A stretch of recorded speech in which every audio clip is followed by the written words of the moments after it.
నువ్వు మంచి విత్తనమే, విత్తబడడానికి ఇష్టపడు. ఓయమ్మా విత్తబడమా, విత్తబడితే యేసయ్య చెప్పాడు యోహాను 12:24 గోధుమ గింజ భూమిలో పడి సచ్చినడు. ఓయమ్మ సావుది, నాకు ఏడా సావు, నన్ను మాత్రం భద్రంగా పెట్టు, సావుకుండా ఏడబెట్టు, గాదిలో పెట్టు. విశ్వాసి నీ జీవితంలో ఎందుకు పుచ్చుపడుతున్నావు తెలుసా? ఎందుకు పనికిరాని నిష్ప్రయోజకమైన వాడవుతున్నావు తెలుసా? ఎన్ని సంవత్సరాలు నువ్వు రక్షించబడి మారుమోసు పొందాలని బైబిల్ చేత పట్టుకొని భక్తిగా దేవుని మందిరానికి వస్తావు? పైకి కనపడడానికి, ఆరోగ్యానికి, అందానికి, చందానికి, ఆకారానికి బాగానే కనపడుతున్నాం, కానీ లోపలంతా పుచ్చుబట్టిన లొట్టే. గింజ కొన్నిసార్లు అంతా బాగానే ఉంటుంది, ఎక్కడో చిన్న రంధ్రం ఉంటుంది.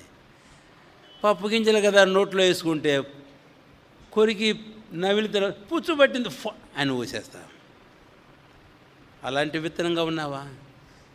Be prepared to be sown of God. దేవుని చేత విత్తబడడానికి సిద్ధపడు.